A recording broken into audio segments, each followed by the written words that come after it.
In the quiet town of Sundarpur, where life moved at its own unhurried pace, there lived a barber named Ramu. His shop was tucked between Muthu's stationery store and a small pawn stall, which had its own kind of charm. More about the stories shared than the goods sold.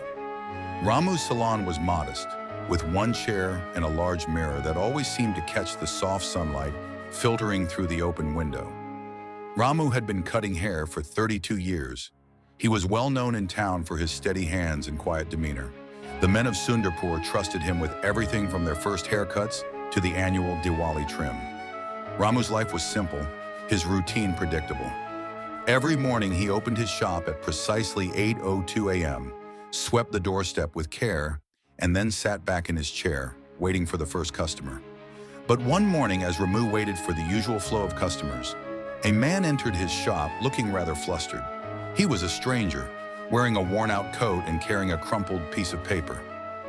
"Are you Ramu, the barber?" the man asked, looking over the salon with curiosity. "Yes," Ramu replied, his voice calm as always. "What can I do for you?" The man smiled nervously and handed Ramu the crumpled paper.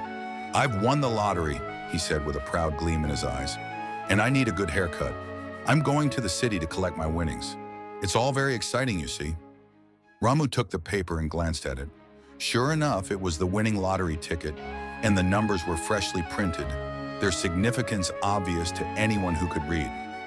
The man's excitement was contagious, and for a moment, Ramu felt the stirrings of curiosity. "Congratulations," Ramu said, taking a seat behind the counter and gesturing for the man to sit in the barber's chair. "So what will it be? The usual trim, or are you going for something a bit bolder with this windfall of yours?" The man settled into the chair, eyes glistening with anticipation. "Oh, I've been thinking about it.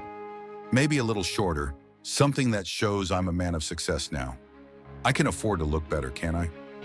Ramu nodded, his hands beginning to work with the scissors.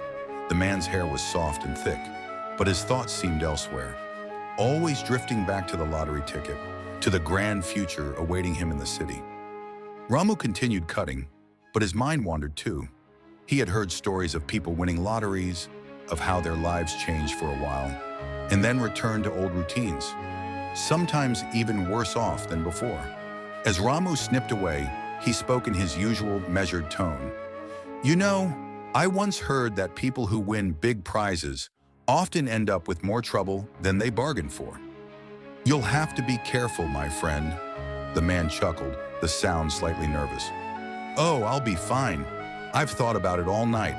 I'll buy a nice car, some fine clothes, maybe even a house in the city. My wife will be so pleased." "No, I'll be careful. I'll make sure I don't waste it all." Ramu smiled quietly to himself, finishing the haircut with a neat touch. "It's a big change, all right," he said. "But remember, even the best fortune doesn't solve all problems. The real change is inside, not in what you buy." The man was silent for a moment, then laughed heartily. "Ah, you're one of those old-fashioned types, aren't you? Talking about inner change. But don't worry about me, Ramu. I'll handle it all." Ramu nodded and handed him a mirror to check the results. The man grinned, his new look fitting his new sense of purpose. He handed Ramu a generous tip, much more than the usual amount, and rushed out of the shop, eyes fixed on the city waiting for him. Weeks passed, and Ramu went about his routine, as he always did. But then one day the man returned to the salon, looking a little thinner, a little wearier. His coat was more worn than before, and his eyes didn't shine with the same excitement. He took a seat in Ramu's chair without saying a word. Ramu glanced at him and smiled. "Back for another trim?" The man nodded, voice soft. "Yes, I think I need a haircut. I've come to realize something. I was foolish. The lottery didn't change anything after all." Ramu picked up his scissors once more, this time with a gentler touch. "The ticket may have brought you some things, but the real prize, my friend, is always how you live your life. That never changes, no matter what the world throws at you." The man sighed, his shoulders slumping. "I see that now, Ramu. I thought money would solve everything, but it only made me forget what mattered." Ramu gave him a sympathetic smile. "It's not too late. Life can still be good, even without the city lights or the money.